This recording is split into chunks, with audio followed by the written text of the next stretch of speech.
তোর সাহস কি করে হয় আমার শরীরে বাজেভাবে টাচ করার? আমি আজকেই সবার সঙ্গে সব বলে দিব, আর তোর মুখোশ আমি খুলে দিব। তুই সব সময় আমার সঙ্গে এরকম করিস। আমি তোর বড় বোন হই, সেটা কি তুই ভুলে যাস? আমি কেন ভুলে যাব? তুমি তো নিজেই সেটা ভুলে যাও। আমি কি কখনো তোমাকে এটা বলেছি যে তুমি আমার আপন মায়ের পেটের বোন হও? তুমি তো শুধুমাত্র আমার বড় খালামণির একমাত্র আদরের মেয়ে। আমি তো সব সময় সেটাই মাথায় রাখি। তুই যদি সব সময় এইটা মাথায় রাখতে চাস আমি তোর বড় খালামণির মেয়ে, তাহলে তুই আমার সঙ্গে এইসব করার সাহসও পেতি না। তোকে আমি শেষবারের মতো বলছি, আজকের পর থেকে তুই কখনো আমাদের বাড়িতে আসবি না, যতদিন না পর্যন্ত আমার বিয়ে হচ্ছে। ও মা, তুমি এটা কি বললে? তোমার অন্যত্র বিয়ে হয়ে যাবে আর আমি সেটা বসে বসে দেখব? হ্যাঁ, এরকমটা তো হতেই পারে না, কারণ আমি তোমাকে ভালোবাসি। ভালোবাসার বুঝতে খেলায় ইতর লম্পট চরিত্রহীন ছেলে একটা। বড় বোনের গায়ে হাত দিতে তোর লজ্জা করে না, যেখানে কিনা তার একটা বয়ফ্রেন্ড আছে? তুমি তোমার বয়ফ্রেন্ডের সঙ্গে ব্রেকআপ করে নিলেই তো পারো, তাহলেই তো আর কোনো সমস্যা থাকে না। যেখানে তুমি জানো আমি তোমাকে ভালোবাসি, সেখানে কেন তুমি তোমার বয়ফ্রেন্ডের সঙ্গে রিলেশন কন্টিনিউ করছো? কেন তুমি তোমার বয়ফ্রেন্ডের সঙ্গে ব্রেকআপ করছো না? বলো আমাকে। তুই কে সেটা আমাকে বল তো শুনি, যে তোর কথাই আমার বয়ফ্রেন্ডের সঙ্গে আমাকে ব্রেকআপ করতে হবে আর তোর মতো ফালতু একটা ছেলের সঙ্গে রিলেশন কন্টিনিউ করতে হবে। আমি নীল, আর তোমার হবু জামাই আমি। তোমাকে বিয়ে করব, তাই তুমি তোমার বয়ফ্রেন্ডের সঙ্গে রিলেশন ব্রেকআপ করবে। এই বলে নীল পরে নেহার বুকে হাত রেখে আলতো করে চাপ দেয়। নেহার রাগে গজগজ করতে থাকে। কি করবে কিছুই বুঝতে পারছে না। এরকম ব্যাপার তো কারোর সঙ্গে শেয়ার করার মতো নয়। বাড়িতে তার আম্মু থাকে, আম্মুকে যদি এসব বলে তাহলে তার আম্মু উল্টো তাকে বকাবকি করবে। কারণ নীল সবার সামনে খুবই ভালো আর ভদ্র একটা ছেলে। দেখ নীল, আমি কিন্তু এবার খুব রেগে যাচ্ছি। তোর সঙ্গে কিন্তু এবার খারাপ কিছু হয়ে যাবে বলে দিলাম। তুই চুপচাপ এখান থেকে চলে যা, তা না হলে কিন্তু ভালো হবে না। তুমি খারাপ কি করতে পারো আমি সেটাই দেখতে চাই। চাইলে তুমি আমাকে এখনই বিয়েও করতে পারো, তাহলে বাসরটাও সেরে নেব। নীলের বাচ্চা, তুই যাবে এখান থেকে? আমার কিন্তু সত্যি মেজাজ খারাপ হয়ে যাচ্ছে বলে দিলাম। আমি কিন্তু তোকে গলা চেপে ধরবো। তুমি আমার গলা কেন চেপে ধরবে? চাইলে ওটাও চেপে ধরতে পারো, আমি তোমাকে কিছু বলবো না। নাম্বার যা কিছু আছে সব কিছুতেই তো শুধুমাত্র তোমারই অধিকার আছে, তাহলে আমি কেন তোমাকে বাধা দেব বলো? নেহা তখন খুব ভালোভাবে বুঝতে পারল, আর যাই হোক নীলের সঙ্গে সে কোনোভাবেই কথায় পেরে উঠবে না। তাই সে কোনো কথা না বলে ধাক্কা দিয়ে নিজের উপর থেকে নীলকে সরিয়ে দিয়ে বিছানা থেকে নেমে সোজা ওয়াশরুমে চলে গেল। সে প্রায় 1 ঘন্টা ধরে ওয়াশরুমে বসে আছে। এটা দেখে নীল বলল, কি ব্যাপার ডার্লিং, তুমি ওয়াশরুমে বসে আছো কেন? আমাকে ভয় পেয়ে? আমার মতো একটা ছেলের সম্মুখীন হওয়ার সাহসটুকু তোমার নেই? তাহলে তুমি পুলিশের চাকরি পেলে কি করে? বলো আমাকে শুনি। তুই এখনো এখানে বসে আছিস কেন? আমি তোর জ্বালায় বাথরুমে এসে বসে আছি, আর তুই কিনা এখনো আমার রুমে বসে আছিস। তুই এখান থেকে যা বলছি, তা না হলে আমি আজ সারা রাতে ওয়াশরুম থেকে বের হব না। তাহলে দরজাটা খোলো, আমি ওয়াশরুমের ভিতরে আসি আর তারপর সেখানেই তোমাকে আদর করব। কারণ এখন রাত আনুমানিক 2টার মতো বাজে, বাড়ির সবাই ঘুমাচ্ছে। তাছাড়া যে পরিমাণ ঝড় বৃষ্টি হচ্ছে, ওয়াশরুমের ভিতরে ঢাকঢোল পিটালেও কেউ শুনতে পাবে না। তুই যাবি এখান থেকে নাকি যাবি না, সেটা আমাকে বল। আমার কিন্তু এখন সত্যি সত্যি অনেক মেজাজ খারাপ হচ্ছে। নীল তখন বুঝতে পারল এই সময় হিতে বিপরীত হতে পারে, কারণ নেহা প্রচণ্ড পরিমাণে রেগে গেছে। আর এখন যদি নেহা ওয়াশরুম থেকে বের হয় তাহলে নেহা যা ইচ্ছে তাই করতে পারে। তাই নীল আর কোনো কথা না বলে নেহার রুম থেকে বের হয়ে চলে গেল, আর যাওয়ার আগে বলে গেল, ডার্লিং আমি চলে যাচ্ছি, তবে তুমি কোনো চিন্তা করো না, আমি আবার আসবো। এখন শুয়ে ঘুমিয়ে পড়ো, সকালে তো তোমার ডিউটি আছে, ডিউটিতে যেতে হবে। এই বলে নীল সেখান থেকে বের হয়ে সোজা নিজের রুমে চলে গেল আর ঘুমিয়ে পড়ল। অপরদিকে নেহা আরও 10 মিনিট পর ওয়াশরুম থেকে বের হলো। নীল রুম থেকে চলে গিয়েছে কিনা এটা শিওর হচ্ছিল। তারপর বিছানায় শুয়ে ঘুমিয়ে পড়ল। পরের দিন সকালবেলা ঘুম থেকে উঠে ফ্রেশ হতে চলে গেল, কিন্তু সে ভুলে টাওয়েল আর ড্রেস নিতে ভুলে গেছিল। সব কিছু বিছানার উপর রেখেই ওয়াশরুমে চলে গিয়েছিল সে। তাই সে তার আম্মুকে ডাকছিল। আম্মু, ওই আম্মু, কোথায় তুমি? আমি টাওয়াল আর ড্রেস নিতে ভুলে গেছি। সবকিছু আমার বিছানার উপর রাখা আছে, একটু দিয়ে যাবে? আমি পারবো না, তোর রুমে কেউ নেই।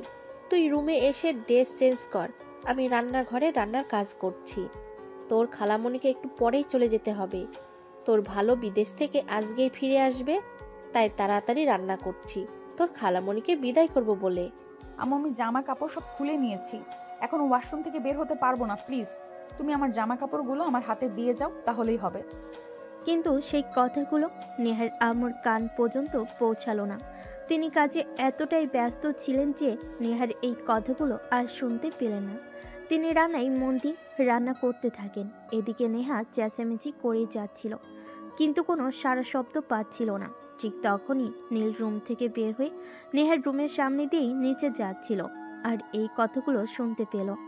তাই সে নিজেই নেহার জামা কাপড়গুলো নিয়ে ওয়াশরুমের সামনে যায় আর নেহাকে হাত বাড়াতে বলে, ডার্লিং, খালামণি কাজ করছে, এই নাও।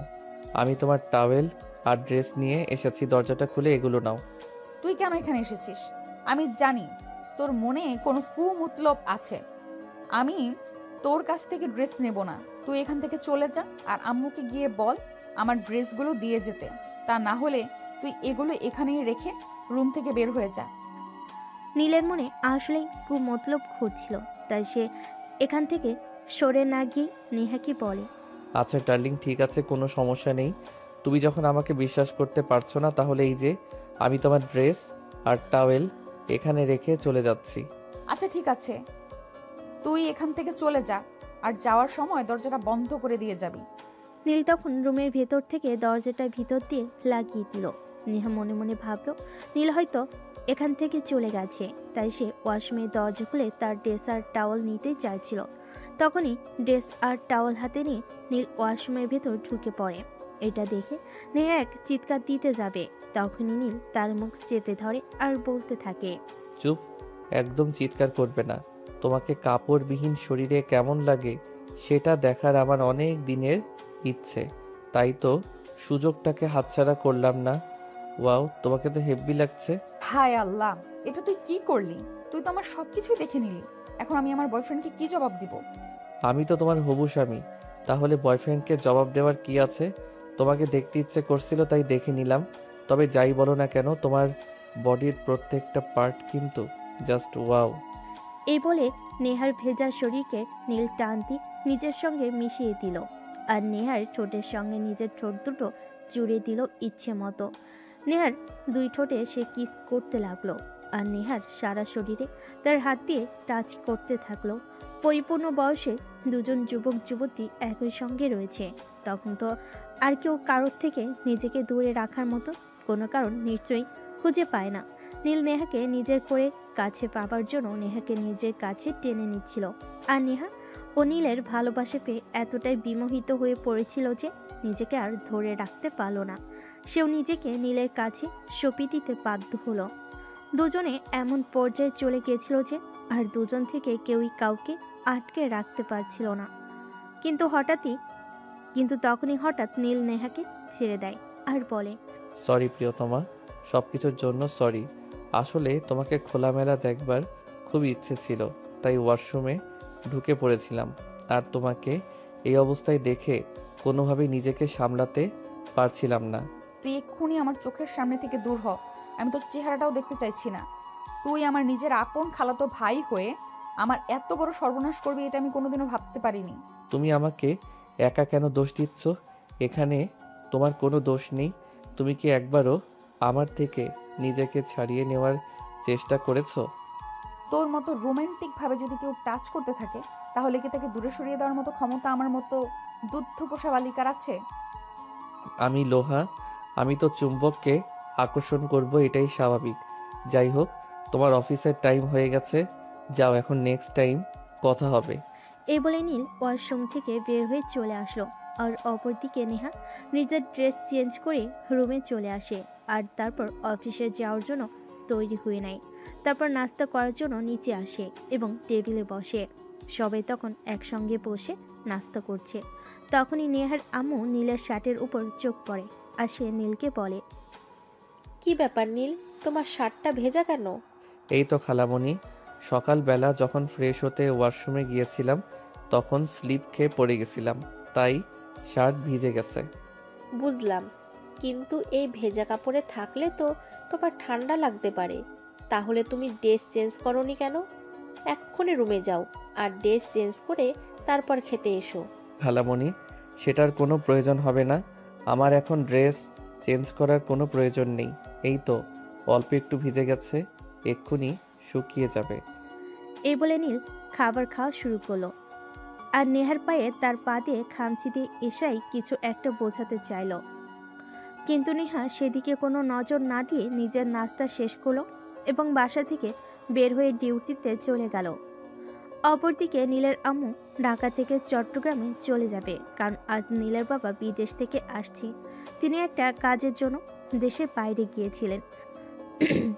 কাজ শেষ করে তিনি আজকেই বাংলাদেশে ফিরে আসছেন। নীল খাওয়া দাওয়া শেষ করে নিজের রুমে এসে বসে রইল। তখনই হঠাৎ তার ফোনে ছোট্ট একটা মেসেজ পেল। আজ যা করেছিস তা কিন্তু একদম বেশি হয়ে গেছে। আশা করি আজকের পর তুই কখনোই এমন করবি না, তাহলে কিন্তু তুই জানিস না আমি তোর সঙ্গে কি করব। এসব মেসেজে কোনো তোয়াক্কা না করে নীল তাই সে পরবর্তীতে আবার নেহাকে মেসেজ করে আর উল্টা জবাব দেয়।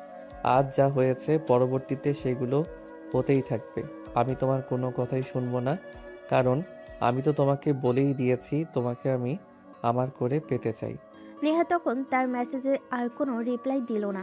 সেদিন বিকেলবেলা যখন নেহা বাসায় ফিরে আসলো তখন নীল নেহার রুমে নেহার জন্য অপেক্ষা করছিল।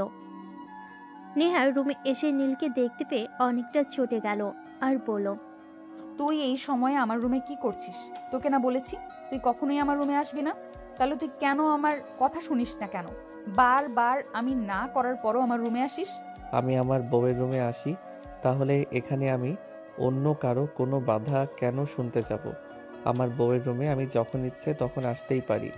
আর এতে যদি কারোর কোনো আপত্তি থাকে তাহলে সে এই রুমে আসা বন্ধ করে দিক, তাহলেই তো সমস্যা মিটে যায়। লিসেন মিস্টার, তুই এটা ভুলে যাবি না এটা আমার রুম, আর পুরো বাড়িটাই আমার, কারণ আমি আমার বাবার একমাত্র মেয়ে। তাই আমার বাবার যত স্থাবর অস্থাবর সম্পত্তি আছে সবকিছুই কিন্তু আমার। হ্যাঁ, এবং আমি তার একমাত্র আদরের জামাই। তার পরবর্তীতে এই সকল সম্পত্তির একমাত্র উত্তরাধিকারী আমি। তাহলে আমি কেন কারোর কোনো কথাকে তোয়াক্কা করতে যাব? আমার মেজাজ খারাপ করিস না, এখন রুম থেকে বের হবি বলছি। আমি ড্রেস চেঞ্জ করব আজকে। এমনিতেই অফিসে একটা বিষয় নিয়ে খুব ঝামেলায় পড়েছিলাম, মেজাজ খারাপ আছে। ও বেবি, তুমি অফিসে কোন কাজ নিয়ে ঝামেলায় ছিলে আর তার জন্য তুমি আমাকে মেজাজ দেখাচ্ছ? কিন্তু কেন? আমি তোমার হবু জামাই, আর জামাইকে ভালোবেসে কথা বলতে হয়। তোর ভালোবাসার গুষ্টি কিলে, তুই এক্ষুনি এখান থেকে যা, তা না হলে কিন্তু আমি তোর মাথাটা ফাটিয়ে ফেলবো বলে দিলাম। তাদের দুজনের চিৎকার শুনে নেহার আম্মু উপরে আসেন আর তাদেরকে বলেন, কি ব্যাপার, কি হয়েছে? তোরা দুজনে এভাবে চেঁচামেচি করছিস কেন?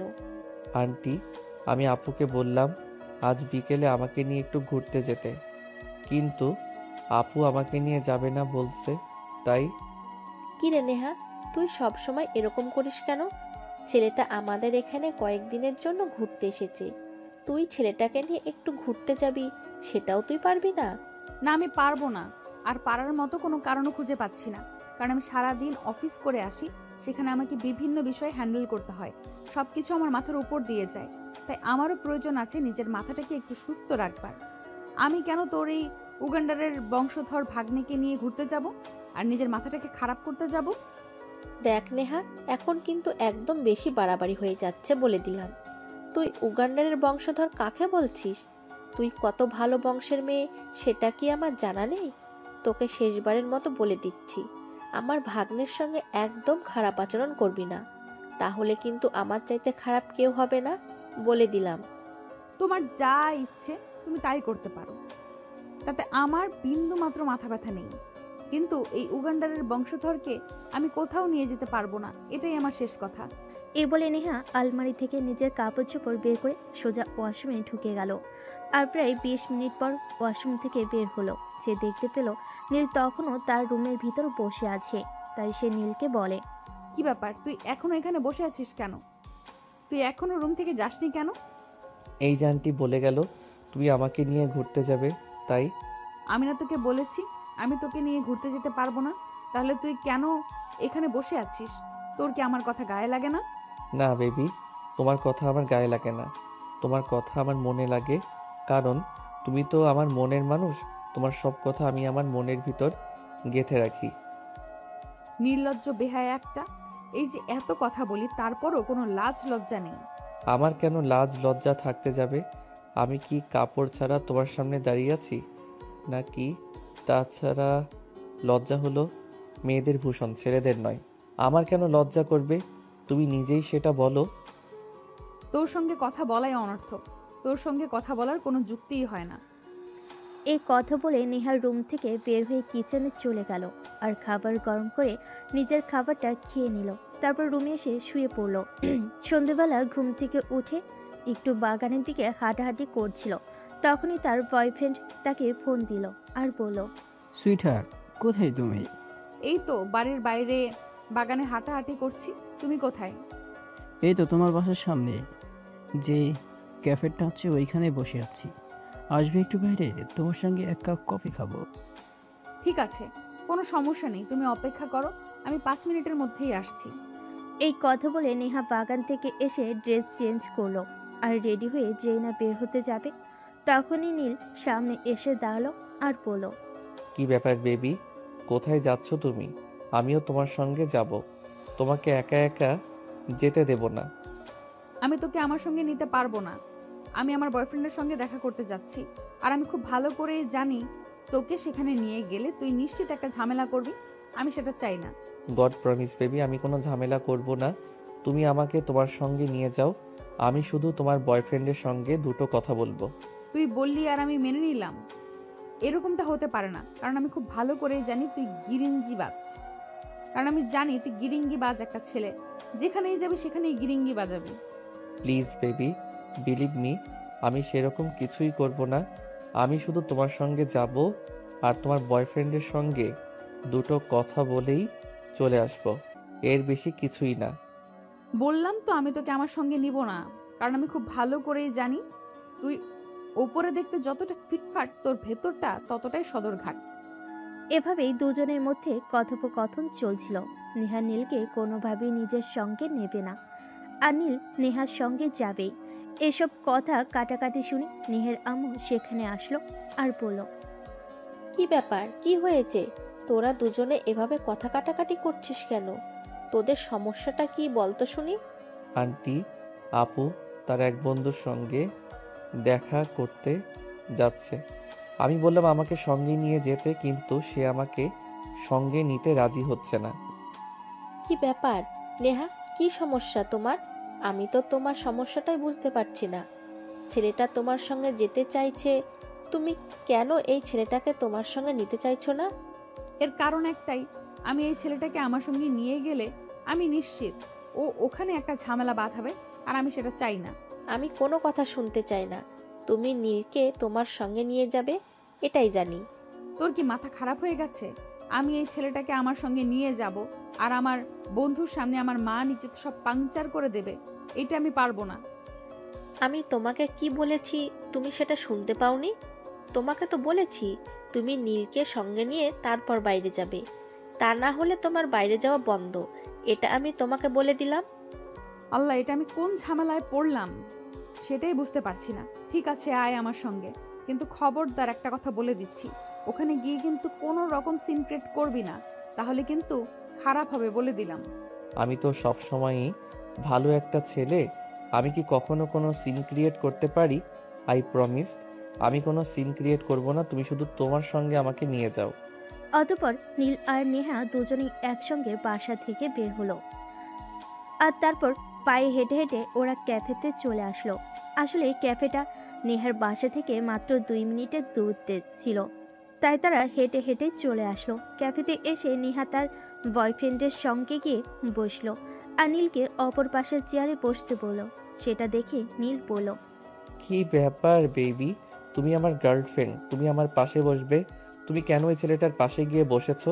তুমি ওইখান থেকে উঠে আমার পাশে এসে বসো।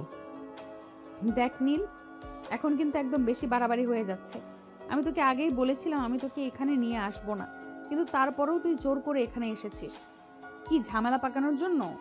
তখন নীল কিছু একটা বলতে চাইছিল, কিন্তু হৃদয় সেটার সুযোগ না দিয়ে বলল, কি ব্যাপার বেবি? এই ছেলেটা কে? আর একে কেন এখানে নিয়ে এসেছো? আমরা এখানে কথা বলার জন্য এসেছি। এটাকে কেন কাবাবের হাড্ডি বানানোর জন্য এনেছো? আর বলো না বেবি, আমি আনতে চাইনি। এই উগান্ডারের বংশধর জোর করে আমার সঙ্গে চলে এসেছে। জানো, এখন কিন্তু একদম বেশি বেশি হয়ে যাচ্ছে, বলে দিলাম। তুমি আমাকে তোমার বন্ধুর সামনে অপমান করতে পারো না। হাজার হোক আমি তোমার হবু হাজবেন্ড বলে কথা। তোমার সঙ্গে আমার বিয়ে হবে, আর নিজের হাজবেন্ডকে কেউ বন্ধুর সামনে এভাবে অপমান করে, এটা আমার জানা ছিল না। নীলের বাচ্চা, আমি তোর দুইটা পায়ে ধরি, এখন দয়া করে তোর মুখটা বন্ধ কর। আমি তোর এসব পাগলামো পাগলামো কথাবার্তা আর নিতে পারছি না। দয়া করে তোর মুখটা বন্ধ কর। ঠিক আছে বেবি, আমি আর কোনো কথা বলবো না, কিন্তু তুমি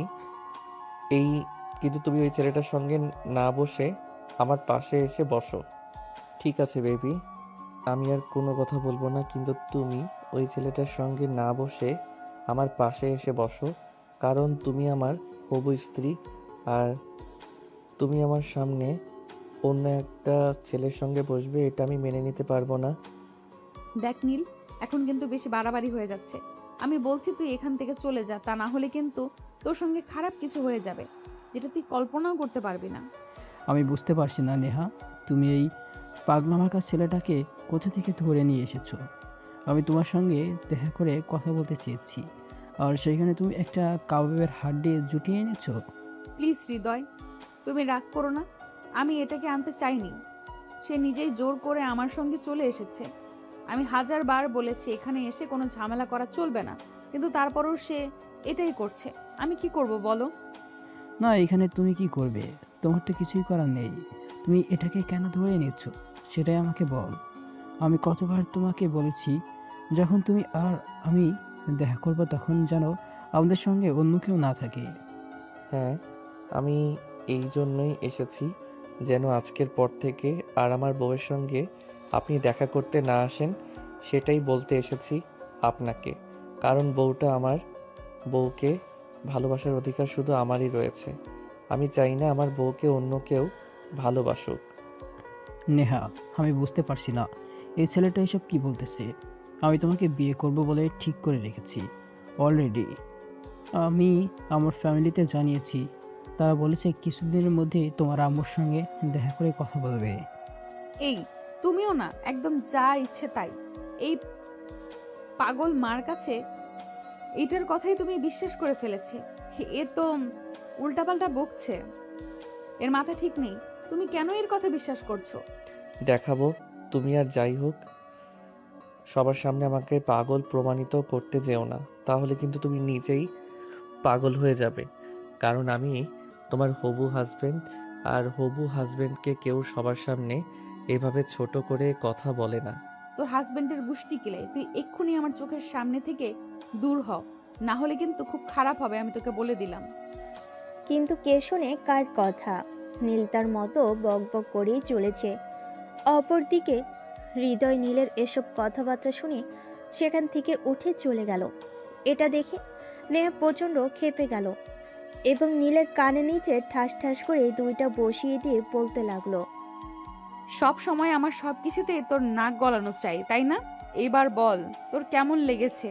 তোর কারণে আমার বয়ফ্রেন্ডের রাগ করে চলে গেছে। তুই তো এটাই চাইছিলি। এবার নিশ্চয়ই খুব খুশি হয়েছিস, তাই না? হ্যাঁ বেবি, অবশ্যই আমি অনেক খুশি হয়েছি। ছেলেটা তোমাকে ছেড়ে চলে গেছে, এর চাইতে খুশির খবর আমার কাছে আর কিছু হতে পারে নাকি? এবার তুমি ওই ছেলেটাকে সরাসরি বলে দেবে তুমি ওর সঙ্গে কোনো সম্পর্ক রাখবে না, তুমি আমাকে বিয়ে করতে চলেছ। শোন, আমার মাথা অতটাও খারাপ হয়ে যায়নি যে তোর মতো ফাজিলের বংশধর মার্কা ছেলেকে আমি বিয়ে করতে যাব। তুই যত দ্রুত সম্ভব আমাদের বাড়ি থেকে চলে যাবি, এটাই তোর জন্য বেটার অপশন। আর একটা কথা তোকে মনে করিয়ে দিচ্ছি, তুই কিন্তু ভুলে যাস না আমি পুলিশের এসপি। আমি কেন সেটা ভুলে যাব?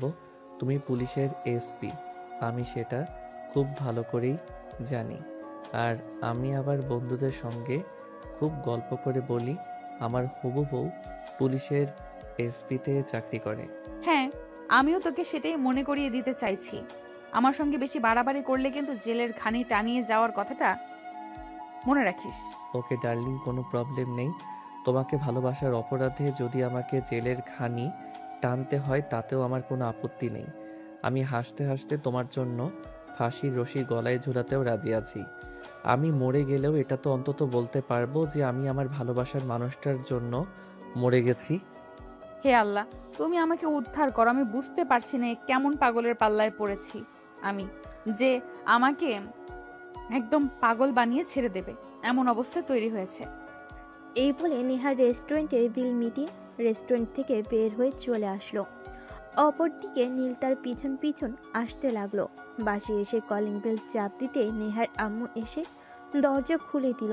আর নেহাকে একা দেখে তিনি প্রশ্ন করলেন, কি ব্যাপার নেহা, তুমি একা কেন এসেছো? নীল কোথায়? নীলকে তোমার সঙ্গে দেখতে পাচ্ছি না কেন? দেখো আম্মু, তোমাকে আমি শেষবারের মতো বলে দিচ্ছি, এই ছেলেটাকে আমাদের বাড়ি থেকে বিদায় করো। আমি এই ছেলেটাকে আর জাস্ট সহ্য করতে পারছি না। আমার সব বিষয়ে তাকে কেন নাক গলাতে হবে? আমার কি এই বাড়িতে পার্সোনালিটি বলতে কোনো কিছু নেই নাকি? সব কিছুই আছে, কিন্তু তুমি এটা ভুলে যেও না, সে আমার একমাত্র বোনের একমাত্র আদরের ছেলে। তোমার চাইতে তার প্রায়োরিটি এই বাড়িতে অনেক বেশি। সো এই কথাটা তুমি সব সময় মাথায় রাখবে। আর ওর ব্যাপারে কখনোই আমার কাছে নালিশ জানাতে আসবে না। ওকে, ঠিক আছে, আমি এই ব্যাপারে আর কখনোই তোমাকে কিচ্ছু বলবো না।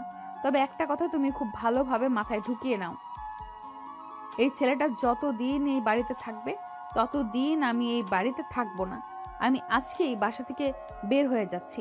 হোস্টেলের কথা বলে এসেছি, আমি ওখানেই থাকবো আর ওখান থেকেই জব করব। এটা কিন্তু একদম বেশি বাড়াবাড়ি হয়ে যাচ্ছে। তুমি এরকমটা করবে না। আমি কিন্তু তোমার আব্বুর সঙ্গে সব বলে দেব। আর এসব কথা যে তোমার আব্বু অ্যালাউ করবে না সেটা কিন্তু তুমি খুব ভালো করেই জানো।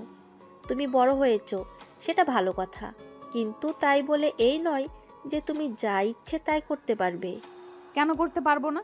আমি বড় হয়েছি, আমার ব্যাপারে সিদ্ধান্ত নেওয়ার অধিকার আমার আছে। তাহলে কেন তোমরা আমাকে সে সব কিছু থেকে বাধা দিচ্ছ? কেন এই ছেলেটাকে আমাদের বাড়ি থেকে বের করে দিচ্ছ? না বুঝতে পারছো না? আমি এটাকে যে সহ্য করতে পারছি না। বিদায় করো এই আপদটাকে এখান থেকে। না, তুমি তোমার মুখটা বন্ধ করো আর চুপচাপ নিজের রুমে চলে যাও।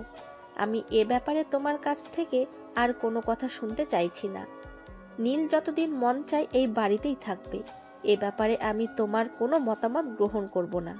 নেহা তখন আর কোনো উপায়ন্তর না পেয়ে সোজা নিজের রুমে চলে গেল আর দরজা বন্ধ করে দিয়ে বিছানায় শুয়ে রইল।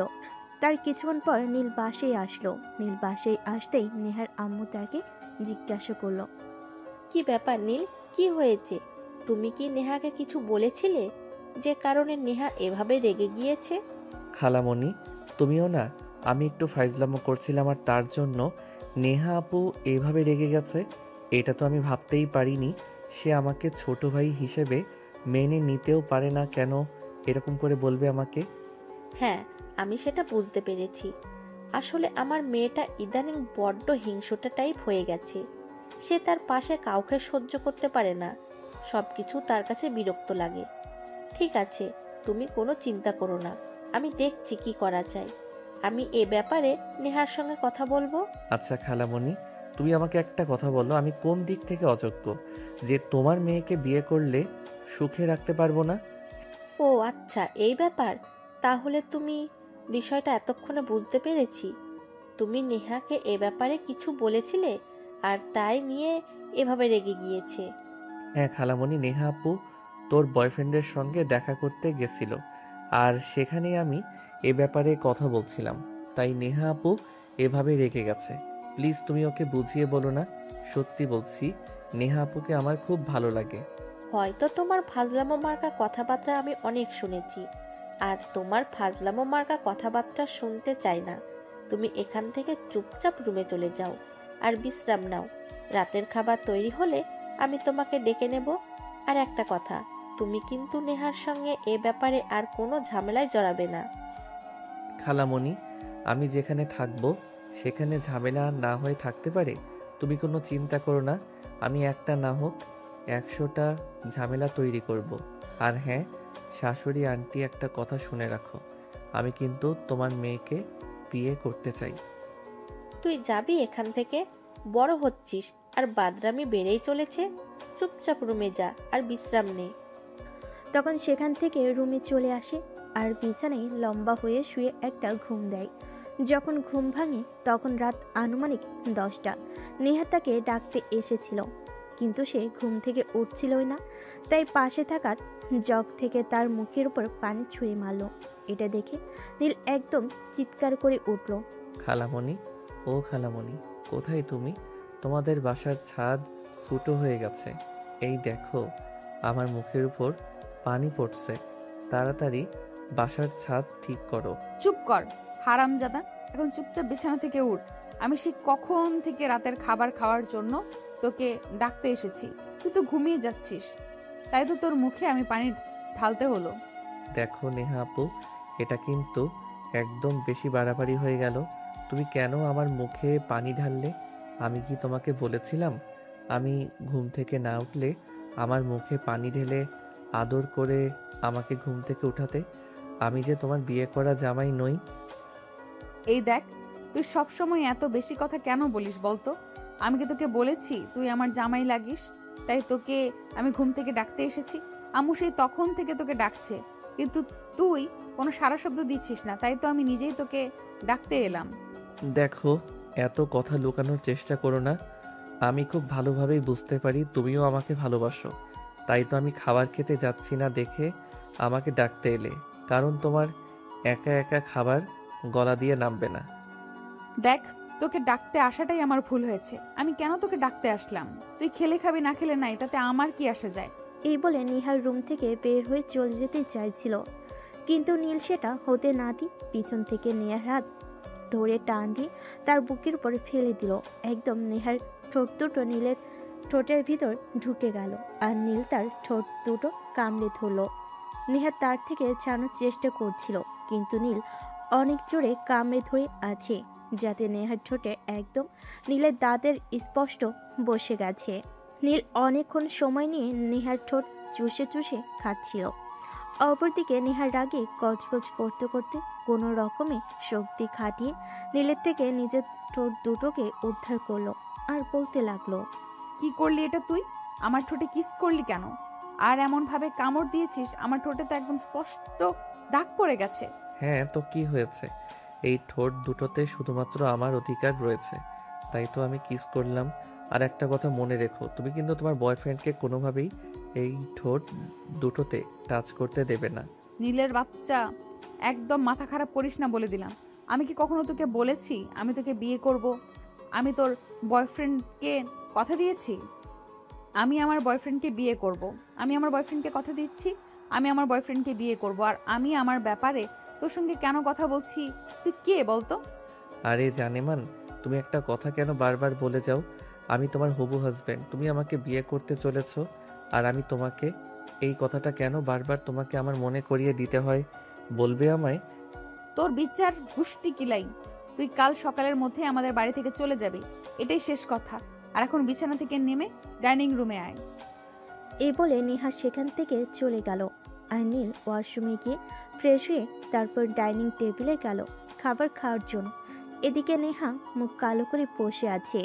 এটা দেখে নেহার আম্মু বলল, কি ব্যাপার নেহা, কি হয়েছে? কি সমস্যা তোমার? আমি ইদানিং লক্ষ্য করেছি তুমি কখনোই হাসি মুখে কারোর সঙ্গে কথা বলো না, সব সময় চুপচাপ থাকো, নয়তো মুখটাকে একদম বাংলার পাঁচের মতো করে রাখো।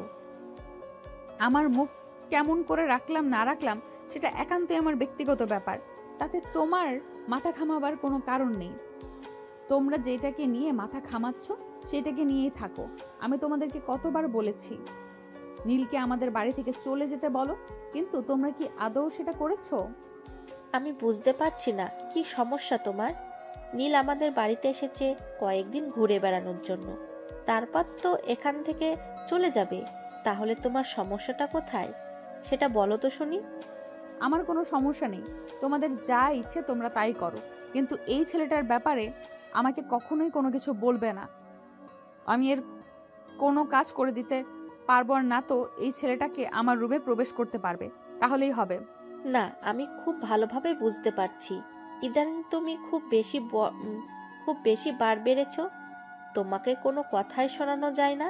তুমি বরাবরই এরকম করে থাকো। কেন বলো তো, কি সমস্যা তোমার? আমার কোনো সমস্যা নেই, যত সমস্যা এই ছেলেটার। এই ছেলেটা পারমিশন ছাড়া আমার রুমে ঢুকে যাবে, আমার জিনিসপত্রে হাত দেবে, আমার ব্যাপারে ইন্টারফেয়ার করবে। এগুলো আমার জাস্ট মেনে নেওয়া সম্ভব না। দেখো নেহা আপু, আমাকে তোমার পছন্দ নয় সেটা ভালো কথা। তুমি আমাকে সরাসরি বলে দাও, আমি তোমাদের এই বাড়িতে আর কোনো দিনও আসবো না। কিন্তু তুমি এভাবে খালামণির কাছে আমাকে ছোট করবে না, এটা তোমাকে আমি বলে দিলাম। করব, 100 বার করব, আমার যা ইচ্ছে আমি তাই করব। তার জন্য কি আমি তোর কাছে কোনো কৈফিয়ত দেব নাকি? তুই কে রে, আমি তোর কাছে কোনো কৈফিয়ত দিতে যাব? এরপর নেহার চিৎকার চেঁচামেচি শুরু করলো, কিন্তু নীল তার কথার কোনো উত্তর দিল না। কারণ এখানে নেহার আম্মু দাঁড়িয়ে আছে, কথা বলতে গেলেই ধরা পড়ে যাবে। তাই সে চুপচাপ খাবার শেষ করে রুমে চলে গেল। এদিকে নেহা তার খাওয়া শেষ করে রুমে চলে আসলো আর বিছানায় শুয়ে মোবাইল টিপাটিপি করছিল। তখনই তার বয়ফ্রেন্ড তাকে কল করলো। কি ব্যাপার? তোমাকে যে বলেছিলাম তোমার আম্মুর সঙ্গে কথা বলে এই উগান্ডার বংশধরকে তোমাদের বাড়ি থেকে বিদায় করতে, তার কি হলো? আর বলো না, এ ব্যাপারেই আম্মুর সঙ্গে কথা বলছিলাম। যত সব ঝামেলা এখানে এসে পড়তে হয়, জানি না আল্লাহ এদেরকে কি মাটি দিয়ে বানিয়েছে। এত অপমান করার পরও এখানেই থেকে যাচ্ছে। আমি তোমার কাছ থেকে এত কথা শুনতে চাইনি। আমি শুধু শুনতে চাইছি এই ছেলেটা তোমাদের বাড়ি থেকে যাবে কি না যাবে। তা না হলে কিন্তু আমি তোমার সঙ্গে রিলেশন আর কন্টিনিউ করব না। কারণ এই ছেলেটার ব্যবহার আমি দেখেছি, সবসময় তোমার সঙ্গে গায়ে পড়ে থাকে। এগুলো আমার জাস্ট ভালো লাগে না। তুমি কি ভাবছো এগুলো আমার ভালো লাগে? আর আমি ওকে এখান থেকে তাড়ানোর জন্য কোনো কিছুই করছি না। আমি অনেক কিছুই করছি, কিন্তু আমি আমার মাকে এই ব্যাপারে বোঝাতেই পারছি না। তো আমি কি করব বলো আমাকে? আচ্ছা ঠিক আছে, আমি কোনো কথা শুনতে চাই না। আমি শুধু জানি আগামীকাল সকাল হলে এই ছেলেটা আর তোমাদের বাড়িতে থাকবে না, এখান থেকে চলে যাবে, ব্যাস এইটুকুই। এরপর হৃদয় নেহাকে আর কোনো কথা বলার সুযোগই দিল না, সোজা ফোনটা কেটে দিল। অপরদিকে নেহা মোবাইল টিপতে টিপতেই ঘুমিয়ে পড়ল। পরের দিন সকালবেলা থেকে উঠে নাস্তা করে থানার উদ্দেশ্যে রওনা দিবে, এমন সময় নীল তার সামনে এসে দাঁড়ালো।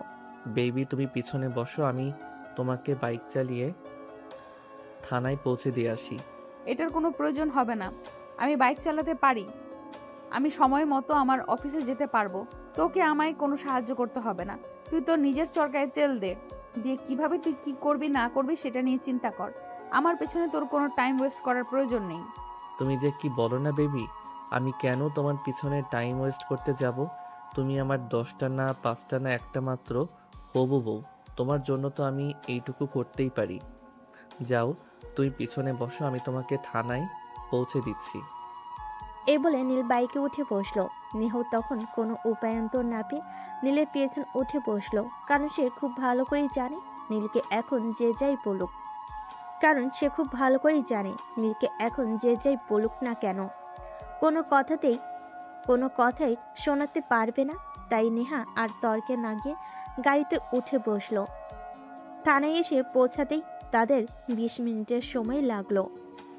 বাইক পার্ক করে নেহা থানার ভিতরে ঢুকে গেল।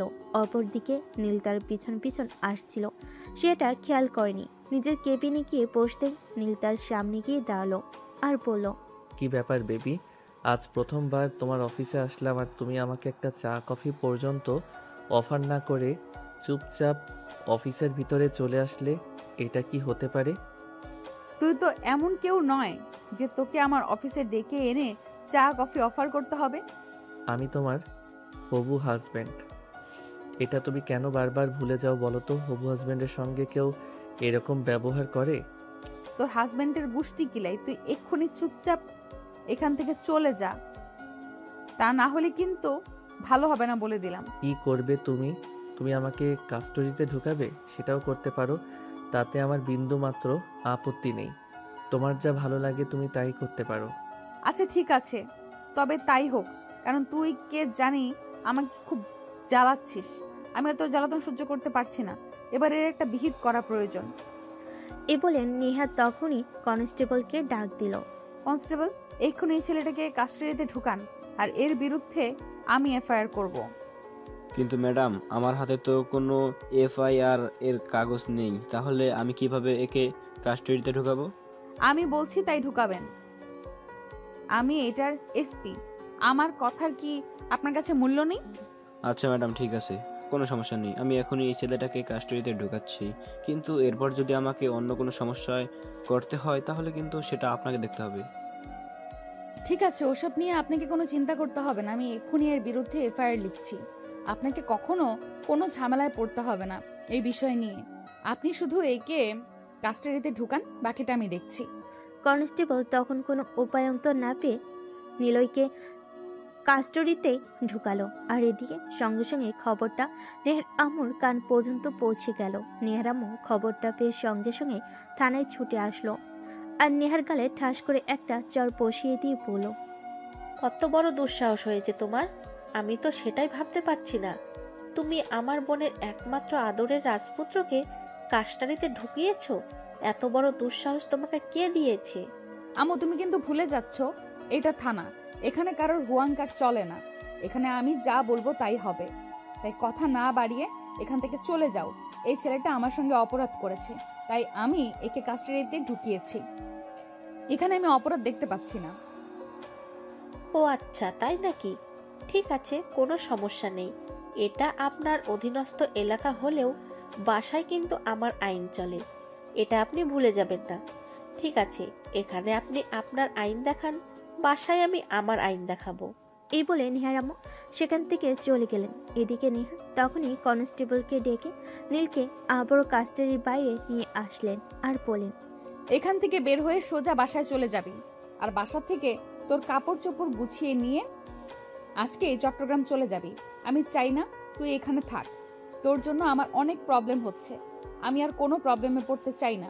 কিন্তু মহারানী, সেটা তো হবে না। আমি এখানে এসেছি আপনাকে নিয়ে যেতে। আমি তো আপনাকে ছাড়া একা একা যাব না।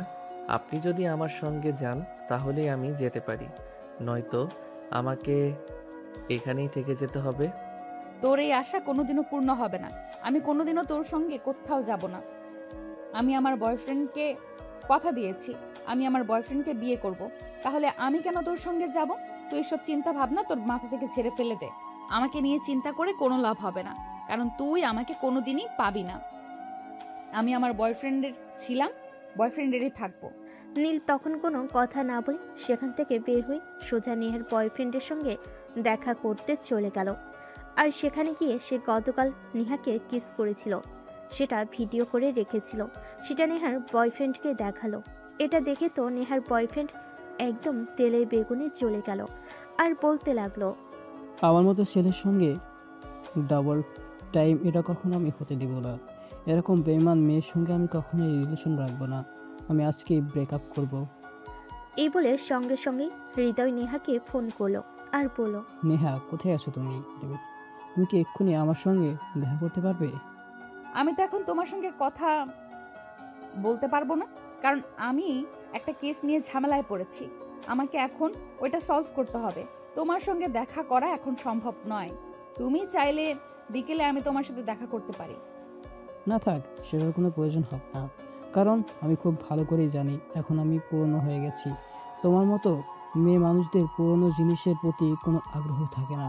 স্টপ স্টপ, অনেক বলেছো, আর বলতে হবে না। তুমি কি বলতে চাইছো আর কি বলবে সেটা আমি খুব ভালোভাবেই বুঝতে পেরেছি সোনা।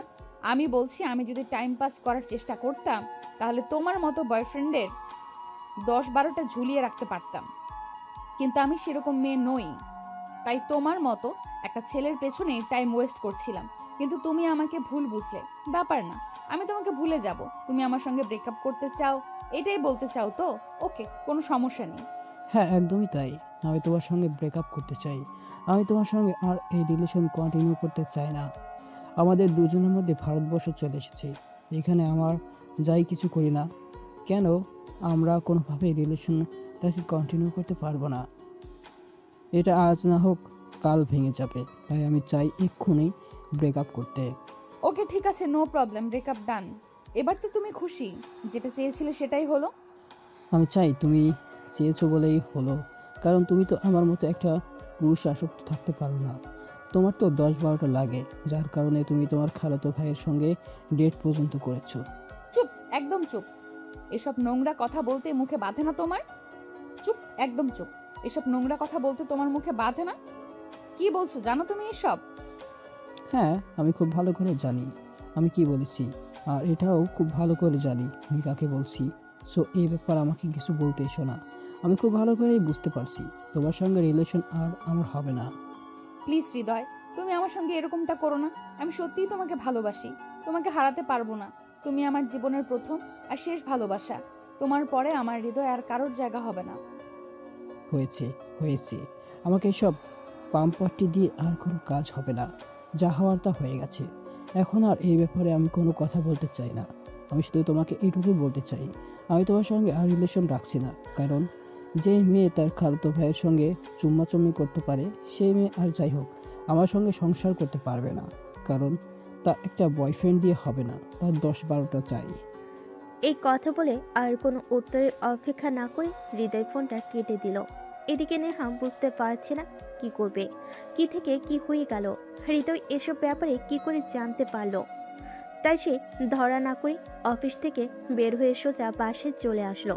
আর বাসায় এসে নীলকে বলল, দেখো, আমি খুব ভালো করেই জানি হৃদয়ের সঙ্গে তুই উল্টাপাল্টা কথা বলেছিস, যার কারণে হৃদয় এভাবে ক্ষেপে গেছে আর আমাকে এইসব কথা শুনিয়েছে। এখন তুই আমাকে এটা বল, তুই হৃদয়কে ঠিক কি কি বলেছিস? আমি কেন তোমার বয়ফ্রেন্ডের সঙ্গে কথা বলতে যাব? তোমার বয়ফ্রেন্ড তো আমার দুলাভাই লাগে না? শোনা বউ, আমি তোমার ভাগ কাউকে দিতে পারবো না। তাই আমি যা করেছি একদম ঠিক করেছি। তুমি আমার এবং শুধুমাত্র আমার, আমি তোমার ভাগ অন্য কাউকে দেব না। এটা তুমি তোমার মাথায় ভালো করে ঢুকিয়ে নাও। ওকে, ঠিক আছে। তাহলে তুই একটা কথা খুব ভালো করে শুনে রাখ। আমি প্রয়োজন হলে বিষ খাবো, আত্মহত্যা করব, গলায় দড়ি দিব, কিন্তু তোর মতো ছেলেকে কোনোদিনও বিয়ে করব না। ঠিক আছে, সমস্যা নেই, সেটা সময় হলে দেখা যাবে। আর একটা কথা, আমি কিন্তু আগামীকাল সকালেই আমাদের বাসায় ফিরে যাচ্ছি। তখন কিন্তু ভুলেও তুমি আমার খোঁজ করতে যেও না। খুঁজে পাবে না আমাকে, নিজেকে নিরুদ্দেশ করে ফেলবো। তুই মরে গেলেও আমার কোনো আপত্তি নেই। তুই মরে গেলেও আমি একবারও তোকে খুঁজতে যাব না, একবার তোকে দেখতেও যাব না যে তুই বেঁচে আছিস কিনা মরে গেছিস। তোর যা ইচ্ছে তুই তাই করতে পারিস, কিন্তু তুই আমার চোখের সামনে থেকে দূর হ। আমি তোর চেহারাটা আর দেখতে চাইছি না। ওকে, ঠিক আছে, করো, সমস্যা নেই। কিন্তু কখনো যেন এমন না হয় তুমি আমার চেহারাটা দেখার জন্য পাগল হয়ে ঘুরছো, আমাকে হন্যে হয়ে খুঁজছো, কিন্তু কোথাও আমাকে খুঁজে পাচ্ছ না। তোর চিন্তার কোনো কারণ নেই, কারণ এরকম দিন কোনোদিনও আসবে না। এটা তুই ভালোভাবে শুনে রাখ। আর হ্যাঁ, এতদিন আমার পেছনে টাইম ওয়েস্ট করেছিস, তার জন্য কোনো দিন আফসোস করিস না, কারণ নেহা কোনোদিনই তোর হবে না। নীল তখন নেহার কথার কোনো উত্তর দিল না, চুপচাপ রুমে বসে রইল। পরের দিন সকালবেলা উঠে ব্যাগপত্র গুছিয়ে তারপর নিচে আসলো। তার সঙ্গে ব্যাগপত্র দেখে নেহার আম্মু জিজ্ঞাসা করলো, কি ব্যাপার নীল, কি হয়েছে? যে ব্যাগপত্র গুছিয়ে কোথাও যাচ্ছিস নাকি? হ্যাঁ আন্টি, আমি বাসায় চলে যাচ্ছি। আম্মু ফোন করেছিল, আম্মুর শরীরটা নাকি ভালো লাগছে না, তাই আমাকে চলে যেতে বলল। আমি খুব ভালো করে জানি তুই আমাকে মিথ্যা কথা বলছিস, কারণ তোর আম্মুর শরীর খারাপ থাকলে তোর আম্মু নিজেই আমাকে ফোন করত আর আমাকে বলতো, কিন্তু তোর আম্মু সেটা করেনি। তাই আমি খুব ভালোভাবেই বুঝতে পারছি তুই কেন এই মিথ্যা কথাগুলো বলছিস। সরি তোমাকে মিথ্যে বলার জন্য। পারলে আমাকে ক্ষমা করে দিও, আমার উপর রাগ অভিমান রেখো না। এখানে এসে তোমাদের বিরক্ত করার জন্য খুবই দুঃখিত। এই বলে নীল নেহাদের বাড়ি থেকে বের হয়ে সোজা বাস স্টপেজে চলে গেল। আর সেখান থেকে বাসে উঠে সোজা চট্টগ্রাম চলে আসলো। অপরদিকে নেহা সকাল 9টার দিকে ঘুম থেকে উঠল, কারণ আজ তার অফিস নেই। আজ শুক্রবার, তাই একটু দেরি করে ঘুম থেকে উঠেছে। ঘুম থেকে উঠতেই সে তার বিছানার পাশে একটা চিরকুট দেখতে পেল। সে এটা হাতে নিয়ে পড়তে লাগলো। সরি প্রিয়তমা, এতদিন তোমাকে বিরক্ত করবার জন্য। আমি সত্যি তোমাকে ভালোবাসতাম, কিন্তু তুমি আমার ভালোবাসাটা বুঝতে পারোনি। তুমি অন্য একজনকে ভালোবাসতে আর তার মোহে তুমি মোহিত। তুমি আমার ভালোবাসাটা বুঝতে পারলে না, কিন্তু আমি আল্লাহকে বিশ্বাস করি। আমি বিশ্বাস করি একদিন তুমি নিজেই আমাকে ভালোবাসবে, আর আমাকে হয়তো পাগলের মতো হন্যে হয়ে খুঁজে বেড়াবে। কিন্তু সেদিন হয়তো পেলে পেতেও পারো, না পেলে নাই। জানি না আমি ততদিন পর্যন্ত বাঁচবো কিনা, কারণ ভালোবাসার অভাবে একটা মানুষ ভিতর থেকে মরে যায়। আর হয়তো আমার সঙ্গেও সেই রকমটাই হতে পারে, কারণ আমি আমার মন থেকে তোমাকে ভালোবাসি। আমার মনের মণিকোঠার মানুষটা যখন থাকবে না, তখন জানি না আমার মনের অবস্থা আমি কি করে বাঁচবো। আমি তোমার চাইতে বয়সে ছোট, সেটা ঠিক আছে, কিন্তু একটা কথা মনে রেখো, ভালোবাসা কখনো বলে আসে না। তুমিও প্রাপ্তবয়স্ক আর আমিও, আমাদের মধ্যে ভালোবাসাটা হতেই পারে, সেখানে বয়স ডাজ নট ম্যাটার। কিন্তু তুমি আমার সামনে যখন তোমার বয়ফ্রেন্ডের সঙ্গে কথা বলতে কিংবা তার সঙ্গে দেখা করতে যেতে, সেই বিষয়গুলো আমাকে খুবই কষ্ট দিত। তাই আমি তোমার বয়ফ্রেন্ডকে উল্টাপাল্টা বুঝিয়ে তোমার থেকে দূরে সরাতে চেয়েছিলাম, কিন্তু আমি সেটা পারলাম না।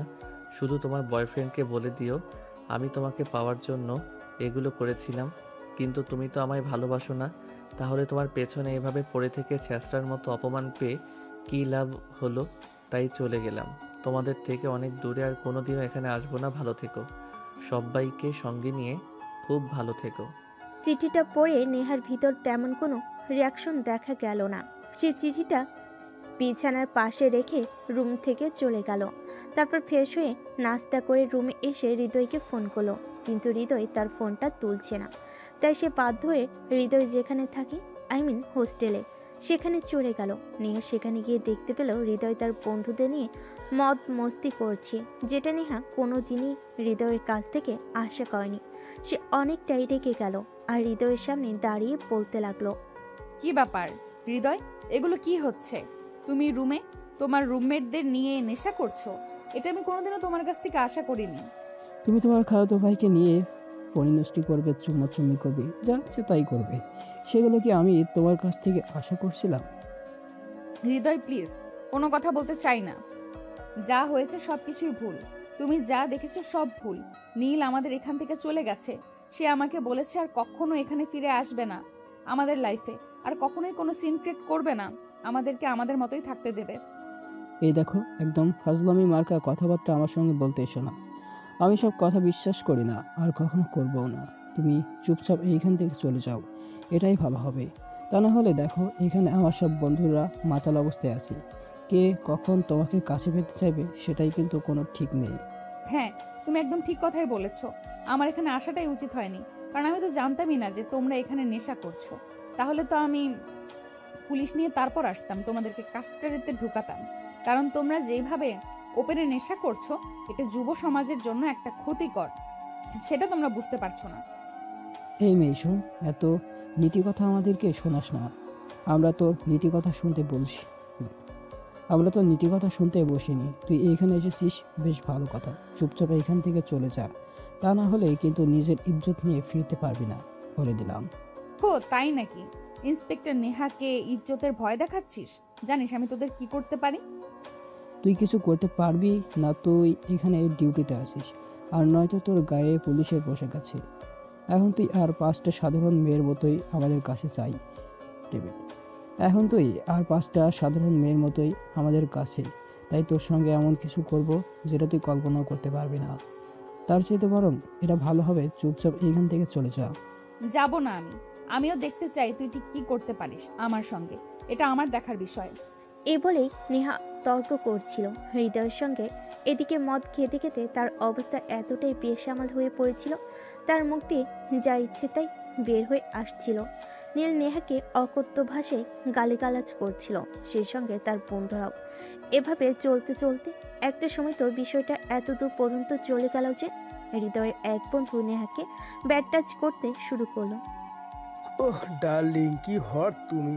হবে নাকি আমার এইটা আজকের রাতের সঙ্গী? খুব মজা দেব তোমায়। জানো, হৃদয় প্রায় তোমার মতো আইটেম নিয়ে আসে আর আমাদেরকে অনেক মজা দেয়। এসব কি বলছেন আপনি? আমি তো কিছুই বুঝতে পারছি না। হৃদয় আইটেম নিয়ে আসে মানে আপনি কি বোঝাতে চাইছেন? ও সুইটহার্ট, এত কিছু তোমাকে বুঝতে হবে না। এখনো তোমার সঙ্গে ভদ্র আচরণ করেছি, শুধু তুমি পুলিশের চাকরি করো বলে। তা না হলে এতক্ষণে তোমাকে ছিঁড়ে খেয়ে নিতাম। আহ দোস্ত, মালটাকে এভাবে বলছিস কেন? দে না একটু খেয়ে দেই। দেখুন, একদম গায়ে হাত দেবেন না, তাহলে কিন্তু ভালো হবে না বলে দিলাম। সবাই খুব ভালো করেই জানেন আমি পুলিশের এসপি।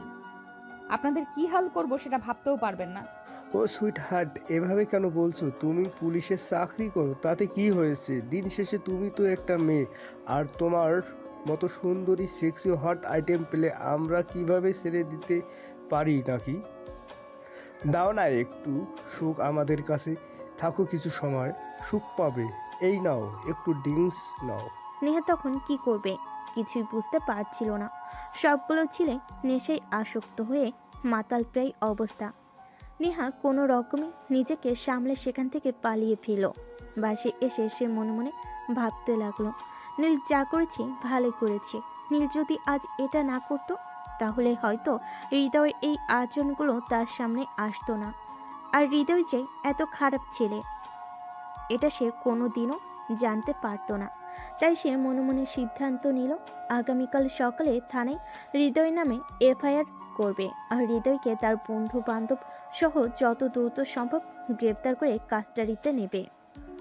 তার পরের দিন সকালে থানায় গিয়ে হৃদয়ের নামে আগে এফআইআর করলো, আর তারপর অ্যারেস্ট ওয়ারেন্ট নিয়ে হোস্টেলে চলে গেল। সেখানে গিয়ে দেখতে পেল গতকাল যে ছেলেগুলো নেশা করছিল সেগুলো এখনো মাতাল প্রায় অবস্থায় পড়ে আছে।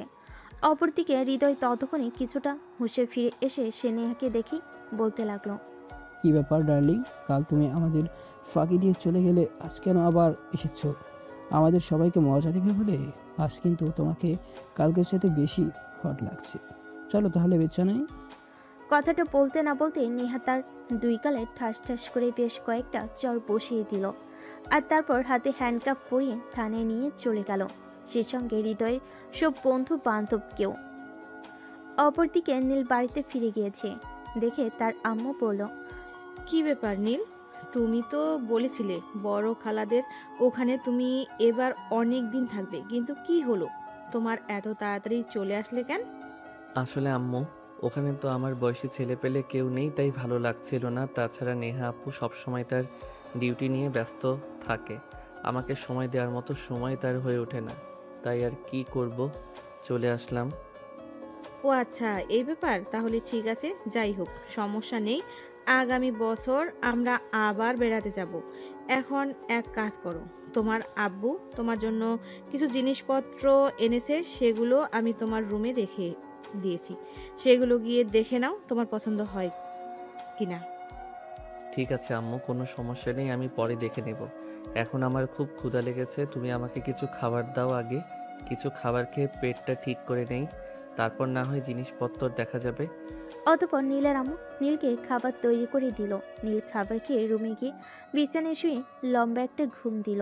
তারপর ঘুম থেকে উঠে তার বাবার আনা জিনিসপত্র দেখতে লাগলো। তার বাবা তার জন্য বেশ কয়েকটা জিনিস এনেছে। সবগুলো জিনিসই তার খুব পছন্দ হয়েছে, কারণ সবগুলো ছিল খুবই দামি আর উন্নতমান ব্র্যান্ডের। এই ভাবতে ভাবতে চলে গেল কয়েকটা দিন। ইতিমধ্যে হঠাৎ একদিন নেহার ফোন আসলো। কিরে, তুই তো বাড়িতে গিয়ে একদম আমাদেরকে ভুলেই গিয়েছিস। একটা বার ফোন দিয়ে খোঁজ নেওয়ার প্রয়োজন মনে করলি না। আমি কেন ফোন দিয়ে তোমার খোঁজ নিতে যাব? তোমার খোঁজ নেওয়ার জন্য তো তোমার বয়ফ্রেন্ড রয়েছে, সে তো প্রতিনিয়তই তোমার খোঁজ খবর নেয়। তাহলে আমাকে কেন বলছো এসব কথা? আই এম সরি রে, সব কিছুর জন্য আমি রিয়েলি সরি। আসলে হৃদয় খুব বাজে একটা ছেলে। আমি সেদিন তার সঙ্গে দেখা করতে গেলাম, আর গিয়ে দেখতে পেলাম সে তার বন্ধুদের সঙ্গে নিয়ে নেশা করছে। তাই আমি তার সঙ্গে ব্রেকআপ করে চলে এসেছি। সত্যি তোর কারণে আমি এত বড় বাঁচা বেঁচে গেলাম, তা না হলে যে কি হতো আমি সেটাই ভাবতে পারছি না।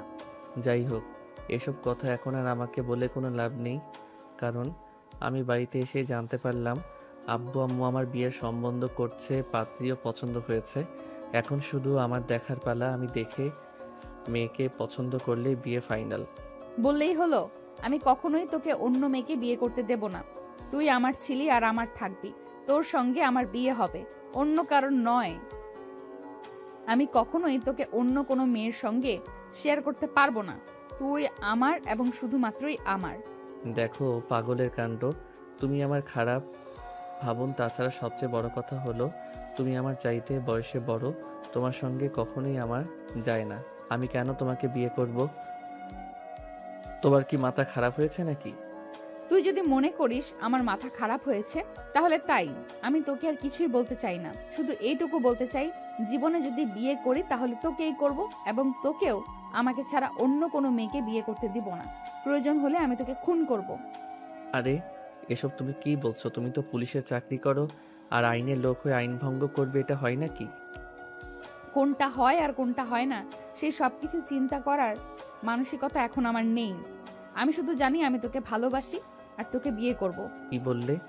তোমার একটু লজ্জা করছে না নিজের আপন খালাতো ভাইকে এসব কথা বলতে? তাও আবার নিজের চাইতে বয়সে ছোট। এসব কথা বলতে হয় না, লোকে শুনলে খারাপ বলবে। তোমার জন্য পৃথিবীতে অনেক ছেলে আছে যারা তোমার জন্য পারফেক্ট। আমি তোমার যোগ্য নই, আমাকে তোমার মন থেকে মুছে ফেলো। আর মন থেকে কি মুছবে? আমি তো তোমার মনে কোনোদিন ছিলাম না। দেখ নীল, এসব কথা আর বলিস না। আমি বুঝতে পেরেছি সত্যিকারের ভালোবাসা কোনটা। কোনো চিন্তা করিস না, আমি আমার ফ্যামিলির সঙ্গে কথা বলবো এবং তোর পরিবারকে কিভাবে রাজি করাতে হয় সেটা আমি দেখব। তোকে কোনো চিন্তা করতে হবে না। এবার দেখছি সত্যি সত্যি তোমার মাথা খারাপ হয়ে গেছে। এখন কিন্তু তোমাকে সত্যি সত্যি মেন্টালি ট্রিটমেন্ট করাতে হবে। তা না হলে তোমাকে নিয়ে যত দ্রুত সম্ভব বা আপনাকে চলে যেতে হবে, কারণ তোমার মানসিক অবস্থা খুব একটা ভালো নয়। হ্যাঁ, একদম ঠিক ধরতে পেরেছিস। মানুষের মনে যখন ভালোবাসা না থাকে তখন মানসিক অবস্থা খারাপ হবে, এটাই তো স্বাভাবিক। আমার সঙ্গে এরকমটাই হয়েছে। আমার ভালোবাসার মানুষ আমাকে ছেড়ে চলে গেছে, তো তাই আমি নিজেকে আর ভালো রাখতে পারছি না। এই বলে ফোনটা কেটে দিল নেহা। আর পরের দিন রাতের খাবার খাওয়ার সময় নেহার আব্বু আম্মু দুজনেই খাবার টেবিলে ছিল, তাই নেহা কথাটা তুলল। আব্বু আম্মু, আমি তোমাদেরকে একটা কথা বলতে চাই। যদিও আজ পর্যন্ত কোনো কথাই তোমরা আমাকে বাধা দাওনি, কিন্তু তারপরও আমার কেন জানি মনে হচ্ছে এটা সবার আগে তোমাদেরকে জানানো উচিত। এত হেয়ালি না করে কি হয়েছে খুলে বললেই তো হয়, তাহলে তো আমরা বুঝতে পারি তোমার সমস্যাটা কোথায়। আসলে হয়েছে কি, আমি একজনকে ভালোবাসি আর তাকে বিয়ে করতে চাই। এটাই তোমাদেরকে বলতে চাইছিলাম, কারণ তোমরা যা বলবে। এই কথাটা আবার এভাবে বলার কি আছে? তুই কাউকে ভালোবাসিস আর আমরা তার সঙ্গে তোর বিয়ে দেব, ব্যাস এটুকুই তো। তুই আমাদের মেয়ে, বড় হয়েছিস, চাকরি করছিস, আমরা কেন তোর ইচ্ছাকে গুরুত্ব দেব না বল? হ্যাঁ আম্মু, আসলে বিষয়টা সেরকম নয়। বিষয়টা হলো আমি একজনকে ভালোবাসি, এবং যে আমার চাইতে বয়সে ছোট এবং আমাদের আত্মীয়ের মধ্যে। এসব তুই কি বলছিস? তোর কি মাথা ঠিক আছে? তুই নিজের চাইতে বয়সে ছোট একটা ছেলেকে বিয়ে করবি, তাও আবার আমাদের আত্মীয়ের মধ্যে? আমি তো বুঝতেই পারছি না তুই কি বলতে চাইছিস। হ্যাঁ আম্মু, আমি একদম ঠিক কথাই বলছি। আমি আমাদের আত্মীয়ের মধ্যে একটা ছেলেকে ভালোবাসি, আর সে তোমার খুব কাছের একজন কেউ। শোন, আমি তোর এসব হেয়ালিপনা কথা একদম বুঝতে পারছি না। কি বলবি খুলে বল, তা না হলে বলার দরকার নেই। না আম্মু, বলার দরকার আছে, কারণ আমি তাকে খুব ভালোবাসি, তাকে বিয়ে করতে চাই। তাকে না পেলে আমি জীবন থেকে খুব বড় কিছু একটা হারিয়ে ফেলবো।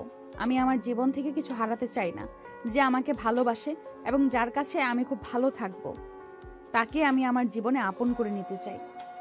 আচ্ছা বাবা, ঠিক আছে, সেসব কিছু না হয় বুঝলাম। এখন তুই আমাকে এটা বল অন্তত, যে ছেলেটাকে আর কাকে তুই এত বেশি ভালোবাসিস, কাকে এত বেশি বিশ্বাস ভরসা করিস, যার কাছে তুই ভালো থাকবি? আম্মু, সেই ছেলেটা অন্য কেউ নয়। সে তোমার একমাত্র আদরের বোনের ছেলে নীল। তাকে আমি ভালোবাসি, আর সে নিজেও আমাকে অনেক বেশি ভালোবাসে। তাই তো সে আমার বয়ফ্রেন্ডের সঙ্গে আমার ব্রেকআপ করিয়েছে।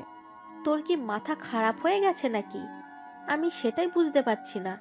নীল সেদিনের ছেলে, সবেমাত্র অনার্স থার্ড ইয়ারে পড়াশোনা করছে, আর তুই কিনা তাকে বিয়ে করতে চাস? হ্যাঁ আম্মু, একদম ঠিক শুনতে পেয়েছো। আমি নীলকে বিয়ে করতে চাই, কারণ সে আমাকে ভালোবাসে, আর ভালোবাসার মানুষকে ভালোবেসে আগলে রাখতে হয়, তাহলেই জীবন সুন্দর হয়। এসব কথাবার্তা নেহার আব্বু চুপচাপ বসে বসে শুনছিলেন। তিনি কোনো উত্তরই দিচ্ছিলেন না। তাদের দুজনের কথা বলা শেষ হলে নেহার আব্বু বলেন, ঠিক আছে, আমি তোমার কথা মেনে নিলাম, আমি এ ব্যাপারে নীলের আব্বু আম্মুর সঙ্গে কথা বলবো। যদি তারা রাজি থাকেন তো আমি তোমাদের দুইজনকে এক করে দিতে পারি। ঠিক আছে আব্বু, থ্যাংক ইউ সো মাচ। আমি জানতাম আব্বু আমাদের এই ব্যাপারে কোনো সহযোগিতা না করলেও তুমি আমাকে অনেক সহযোগিতা করবে, কারণ আমি তোমার একমাত্র আদরের রাজকন্যা। তুমি আমাকে সহযোগিতা না করে থাকতেই পারো না। 10টা না 5টা না, আমি তোমার একটা মাত্র মেয়ে বলে কথা। হয়েছে, আমাকে আর পাম দেওয়া কোনো প্রয়োজন নেই, কারণ আমি খুব ভালো করেই জানি আমার মেয়ে কোথায় সুখে থাকবে সেটা আমার মেয়ে নিজেই খুব ভালোভাবে বুঝবে। তাই আমি তোমার উপর এই সিদ্ধান্তটা ছেড়ে দিয়েছিলাম। তা না হলে তুমি যথেষ্ট বড় হয়েছ। আমি তোমাকে আগেই বিয়ে দিয়ে দিতাম, কিন্তু আমি চাইতাম তোমার নিজের লাইফের সিদ্ধান্ত তুমি নিজেই নাও। হ্যাঁ আব্বু, you are so good. Thank you so much আব্বু, থ্যাংক ইউ সো মাচ। আমি তোমাকে বলে বোঝাতে পারবো না আজ আমি কতটা খুশি। তুমি আমার জীবনে আজ কতটা খুশি এনে দিয়েছো। ঠিক আছে মামনি, এখন তুমি নিজের রুমে যাও আর বিশ্রাম নাও। আমি নীলের আব্বু আম্মুর সঙ্গে কথা বলে তারপর তোমাকে জানাবো। নেহা তখন নিজের রুমে চলে গেল। আর এইদিকে 2-3 দিন পর নেহার আব্বু নীলের বাড়িতে ফোন দিল আর নীলের আম্মুর সঙ্গে কথা বলল। আসসালামু আলাইকুম। সালিকা, কি অবস্থা, কেমন আছো? ওয়ালাইকুম আসসালাম। এই তো আল্লাহর অশেষ রহমতে ভালোই আছি। আপনাদের কি খবর? আপনারা কেমন আছেন? আর নেহা মামুনি কেমন আছে? এই তো আল্লাহর রহমতে ভালোই আছি সবাই। আসলে আমি তোমার সঙ্গে একটা ব্যাপারে কথা বলতে ফোন দিয়েছিলাম। নীলের আব্বু কি বাসায় আছে? হ্যাঁ, বাসায় আছে এবং আমরা একসঙ্গেই বসে গল্প করছিলাম। আর তখনই আপনি ফোন দিলেন। কেন, কি হয়েছে বলেন তো শুনি। আসলে নেহা আর নীল দুজনকে ভালোবাসে, কিন্তু বিষয়টা তোমাদের জানাতে লজ্জা পাচ্ছিল। তাই নেহা আমাকে বলল আর আমি তোমাকে বললাম। এখন ভেবে দেখো কি করবে। এটা আপনি কি বলছেন? নেহা নীলের চাইতে বয়সে বড়। তাছাড়া নীলের আব্বু এটা মেনে নিবে কিনা সেটা আমি জানি না। তাই আমি আপনাকে কিছুই বলতে পারছি না। আপনি নীলের আব্বুর সঙ্গে কথা বলেন, তারপর দেখেন কি হয়। এ বলে নীলের আম্মু ফোনটা নীলের আব্বুর দিকে এগিয়ে দিল এবং নীলের আব্বু নেহার আব্বুর সাথে কথা বলে এবং দুজনেই সহমত পোষণ করেন, কারণ ভালোবাসায় বাধা প্রদান করা ঠিক নয়। আমাদের উচিত ভালোবাসাকে সম্মান জানানো এবং ভালোবাসার মানুষদেরকে তাদের ভালোবাসা ফিরে পেতে কিংবা খুঁজে পেতে সহযোগিতা করা। তাই তারা দুজনের সিদ্ধান্ত নিলেন নীল আর নেহাকে বিয়ে করাবেন। কথাটা আড়াল থেকে নীল শুনছিল, তাই তখন সে দূরে নিজের রুমে চলে গেল আর সঙ্গে সঙ্গে নেহাকে ফোন দিল। তাহলে জানেমান, অবশেষে তুমি আমার হতে চলেছ, তাই না? হ্যাঁ, তোমার না হয়ে তো উপায় নেই, কারণ তুমি একমাত্র পুরুষ যে কিনা আমার মতো পুলিশের এসপির মনে জায়গা করতে পেরেছো। তাহলে কি তোমাকে বিয়ে না করে কোনো উপায় আছে? এরপর দুই পরিবারের সম্মতিতে তাদের দুজনের বিয়ে হয়ে গেল। এদিকে বিয়ের পর নীল অনার্স কমপ্লিট করে তার বাবার ব্যবসা দেখাশোনা করে, অপরদিকে নেহা পুলিশের চাকরি করে। তাই দুজনের সময় মতো দুজন কারোর সঙ্গে টাইম স্পেন্ড করতে পারে না। এটা নিয়ে নীলের অনেক মাথা ব্যথা। নেহা দেখো, আমি চাই না তুমি এই চাকরিটা করো, কারণ এখন তোমার বিয়ে হয়েছে, প্রায় 2 বছর হতে চললো। এখনও আমাদের সংসারে একটা বাচ্চা কাচ্চা আসেনি। বাচ্চা না আসলে সংসারে কি শান্তি হয় বলো? হ্যাঁ, এটা আমিও মনে মনে ভাবছিলাম তোমাকে বলবো, কিন্তু তখনই তুমি আমাকে বলে দিলে। আমিও চিন্তা করছি চাকরিটা ছেড়ে দেব, কারণ একটা মেয়ের জীবনে বাচ্চা না থাকলে তার জীবনটাই অসম্পূর্ণ লাগে। হ্যাঁ, তুমি সেটাই করো, কারণ এই মুহূর্তে অনেক মেয়ে আছে যারা দীর্ঘ সময় নিজেদের ক্যারিয়ার করতে গিয়ে নিজেকে নিষ্ফলা বানিয়ে ফেলে, কখনোই সন্তানের মুখ দেখতে পারে না। আমি চাই না আমাদের সঙ্গে সেরকম কিছু হোক। আমাদের ঘরে একটা ফুটফুটে সন্তান আসুক, হোক না সেই মেয়ে। তাছাড়া আমি তো মেয়েকে ভালোবাসি, আমার মেয়ে সন্তান হলেও কোনো আপত্তি নেই, বরং আমরা সবাই খুব খুশি হব। তোমার কথাটা আমার মনে একটু খটকা লাগলো, কারণ মেয়ে বলে কি তারা মানুষ নয়? মেয়েদের কি বেঁচে থাকার অধিকার নেই, ভালোবাসার অধিকার নেই? হ্যাঁ, অবভিয়াসলি সব কিছুই আছে, কারণ মেয়ে মানুষ না থাকলে পৃথিবীটা এত সুন্দর হতো না। আমি তোমাকে এই কথাটা বলেছি, তার পেছনের কারণ হলো অনেক ফ্যামিলি আছে যারা মেয়ে মানুষ জন্ম নিলে সেটাকে ভালোভাবে দেখে না। তারা সবসময় ছেলে মানুষকেই শুভ বলে মনে করে, কিন্তু আমি মনে করি মেয়ে হলো ঘরের লক্ষ্মী মেয়ে। যে ঘরে থাকে না সেই ঘরে কখনো লক্ষ্মী থাকে না। এই যে দেখো, তুমি আমাদের বাড়িতে আসার পর থেকে আমাদের ব্যবসায় কত প্রফিট আসছে। এখন 1 বছরে যা প্রফিট আসছে, যেটা বিগত 5 বছরেও হয়নি। ওরে বাবা রে বাবা, বউয়ের প্রশংসা করা হচ্ছে বুঝি? আমি কি মেয়ে মানুষ নই? আমি কি এতদিন এই বাড়িতে ছিলাম না? আমার কারণে কি এই সংসারে অশুভ কিছু হয়েছে নাকি? এই হলো তোমাদের মেয়েদের একটা সমস্যা। একটা মেয়ের সামনে আর একটা মেয়ের প্রশংসা ভুলেও করা যাবে না। আর যদি সেটা করেই ফেলি তাহলে তো মহাভারত অশুদ্ধ হয়ে যাবে। আমি কি বলেছি কখনো তোমার জন্য আমাদের ফ্যামিলিতে অশুভ কিছু হয়েছে? হ্যাঁ, তুমি আসার পর থেকে বাবার বিজনেস হয়েছে, অনেক কিছু পেয়েছে যেগুলো আগে ছিল না, কিন্তু নেহা আসার পর থেকে সেগুলো আরও ক্রমশ বৃদ্ধি পাচ্ছে। হ্যাঁ, সেটাই তো। যত প্রশংসা নিজের বউয়ের বেলায় করবে, মায়ের বেলা তো কিছুই না। মা তো মাই হয়, মা তো আর ছেড়ে যাবে না, তাই মায়ের প্রশংসা করতে হয় না। উফ, তোমাদের জ্বালায় আর বাঁচি না। সারাক্ষণ শুধু কথা কাটাকাটি আর ঝগড়াঝাটি করতেই হবে। তোমরা এমন কেন বলো তো? আমায় কিন্তু ঝগড়াঝাটি আর কথা কাটাকাটি একদম ভালো লাগে না। ঠিক আছে বাবা, ঠিক আছে, আর কোনো কথা কাটাকাটি নাই। এখন কথা একটাই, তুমি আর চাকরি করবে না। আগামীকালকে অফিসে গিয়ে রেজিগনেশন লেটার লিখবে এবং আগামী 3 মাস পরেই চাকরি ছেড়ে দেবে। তারপর আমরা বেবি নেওয়ার ট্রাই করব। আর যদি তাতেও না হয় তাহলে আমরা ডক্টর দেখাবো। আচ্ছা ঠিক আছে, এবার ডাইনিং টেবিলে চলো। আমি সবার জন্য আজ নিজের হাতে খাবার তৈরি করেছি। সবাই একসঙ্গে বসে খাবো। কতদিন সবাই একসঙ্গে বসে খাবার খাওয়া হয় না, সেটা তো একদম ভুলেই গিয়েছি। এ বলে সবাই একসঙ্গে খাবার টেবিলে চলে গেল। আর খাওয়া দাওয়া শেষ করে সবাই যার যার মতো নিজেদের রুমে চলে গেল। নেহা রুমে এসে বিছানা গোছাতে থাকলো। তখনই নীল পেছন থেকে এসে নেহাকে জড়িয়ে ধরে বলল, তা ম্যাডাম চলুন না, আজ রাতে 1 রাউন্ড খেলি। অনেক দিন আপনার সঙ্গে টাইম করা হয় না, কারণ আমি যখন বাসায় আসি তখন আপনি ব্যস্ত থাকেন, আর আমি যখন ব্যস্ত থাকি তখন আপনি ফ্রি থাকেন। এই আজ না, আজ এমনিতেই অনেক কাজ করেছি, টায়ার্ড লাগছে, ঘুমাবো। একদমই না ম্যাডাম, আমি আপনাকে সেটা করতে দিচ্ছি না, কারণ অনেক দিন পর আপনাকে পেয়েছি। আজ তো আপনার সঙ্গে 1 রাউন্ড খেলতেই হবে, তা না হলে আমার ওইটাকে যে আর সামলাতে পারছি না। ওটাকেও তো কিছু খাওয়াতে হয়, তাই না? হ্যাঁ, যত সব ফাজলামি সব সময় করা লাগবে। আপনারা দেখুন, এর সব কিছু হবে না। আমি এখন ঘুমাবো, আর আপনি আমাকে কোনো বিরক্ত করবেন না, এটাই আমার শেষ কথা। কিন্তু কে শুনে কার কথা? নীল নেহাকে পাজা করে তুলে নিল আর বিছানায় শুইয়ে দিল। আর তারপর কি কিছু বলা লাগে নাকি? দুজন ভালোবাসার মহাসমুদ্রে ডুবে গেল আর একে অপরকে ভালোবাসার মহিমায় ভরিয়ে দিতে থাকলো।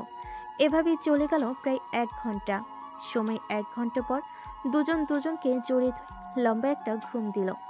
এরপর একদম সকাল 9টায় ঘুম থেকে উঠল। তারপর আবারও শুরু হলো যান্ত্রিক জীবন। এটাই হলো প্রতিদিনকার রুটিন। এভাবে চলে শহরের মানুষের ব্যস্তময় দিনগুলো।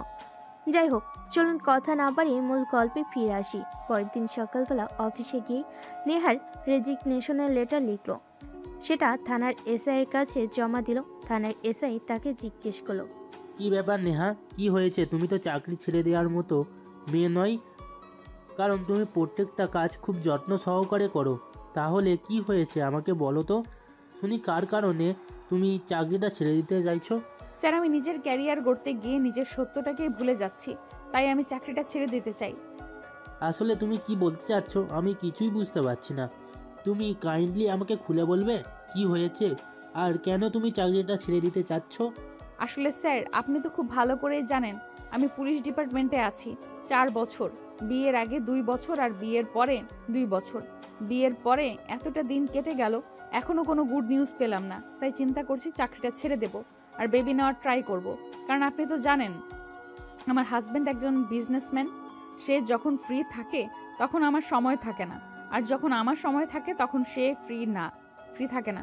দুজনের কখনোই সেভাবে নিজেদেরকে সময় দেওয়া হয় না। তাহলে আমরা সুখবরটা পাবো কি করে বলেন? ও আচ্ছা, এই ব্যাপার, আমি বুঝতে পেরেছি। যাই হোক, প্রবলেম নেই। আসলে আমিও ব্যাপারটা তোমাকে বলবো ভাবছিলাম, কিন্তু তুমি একটা মেয়ে, আমি একটা ছেলে। আমি বিষয়টা বলবো, তুমি কিভাবে সেটা নেবে সেটাই ভাবতে না পেরে তোমাকে আর বলা হয়ে ওঠেনি। আসলে এখনকার যুগে একটা বেবি নেওয়া খুবই প্রয়োজন। হ্যাঁ স্যার, সেটাই দোয়া করবেন আমাদের জন্য, যেন তাড়াতাড়ি একটা ভালো খবর শুনতে পাই। এই বলে নেহার রেজিগনেশন লেটার জমা দিয়ে চলে আসলো। এরপর দেখতে দেখতে 3 মাস চলে গেল। নেহা চাকরি ছেড়ে দিয়েছে। অপরদিকে নীল অফিস থেকে 1 মাসের ছুটি নিয়েছে দুজনেই হানিমুনে যাবে বলে। কারণ বিয়ের পর সব কিছু হলো, তাদের হানিমুনটা করা হয়ে ওঠেনি। দুজনে ব্যস্ততার কারণে তাই এই চিন্তা ভাবনা। যাও, তোমরা দুজনে ঘুরে এসো, আমি অফিস সামলে নিতে পারবো। এ ব্যাপারে তোমাদের কোনো চিন্তা করতে হবে না। তবে একটা কথা, আমার কিন্তু দাদুর ডাক শোনা চাই, এটার জন্য অনেক দিন ধরে অপেক্ষা করছি কিন্তু। এই যা, তুমিও না একদম যা তা, তোমার মুখে কিছুই আটকায় না, যা আসে তাই বলে ফেলো। আর ছেলের বউকে কেউ এভাবে বলে? নীল, তোরা কিছু মনে করিস না, যা। এখনই তো তোদের নিজেদেরকে সময় দেওয়ার সময়। এখন যদি নিজেদেরকে সময় দিতে না পারিস তাহলে কখন দিবি? তোরা ঘুরে আয়। নীল তখন কোনো কথা না বলে রুমে চলে গেল। আর পরের দিন সকাল হতে না হতেই লাগেজ গুছিয়ে বউকে নিয়ে চলে গেল হানিমুনে। তারা দুজনে ব্যাংককে এসেছে। সেখানে সারাদিন ঘোরাঘুরি করে সন্ধ্যায় একটা রেস্টুরেন্টে উঠল। সেখান থেকে খাওয়া দাওয়া শেষ করে সোজা চলে গেল ব্যাংককে একটা নামি দামি হোটেলে। সেখানে আগে থেকে তাদের জন্য বুকিং করা ছিল, তাই তাদেরকে আর তেমন কোনো বেগ পেতে হলো না হোটেল খুঁজবার জন্য। হোটেলে এসে দুজনে ফ্রেশ হয়ে শাওয়ার নিয়ে তারপর বিছানায় শরীরটাকে এলিয়ে দিল। দুজনেই খুবই ক্লান্ত, মনে হচ্ছিল যেন বিছানায় শোয়ার আর কি ঘুমিয়ে পড়বে, কিন্তু সেটা বলে কি চলবে? তারা হানিমুন করতে এসেছে, এখনই তো সময় নিজেদেরকে সময় দেওয়ার। তাই নীল 7-5 চিন্তা না করে নেহাকে নিজের কাছে টেনে নিয়েছিল আর আলতো করে নেহার সারা শরীরে ভালোবাসার পরশ এঁকে দিচ্ছিল। নেহা তখন তাকে বাধা দিয়ে বলল, আর এইসব কি করছো তুমি? আমরা তো এখানে 1 মাস সময় নিয়ে এসেছি, 1 মাস এখানেই থাকবো, তাহলে এত তাড়াহুড়োর কি আছে? সারাদিন অনেক ধকল গেছে, এবার একটু বিশ্রাম নেওয়া যাক। আরে বউ আমার, এভাবে বললে হয় নাকি? 2 বছর হয়েছে বিয়ে করেছি, আর এই 1 মাস সময় পেলাম তোমাকে আদর করার জন্য। এখন কি আর আমি একটা মিনিট সময় নষ্ট করতে পারি? পুরো 1 মাস তোমায় মন ভরে আদর ভালোবাসা দিয়ে ভরিয়ে দেব। কোনটা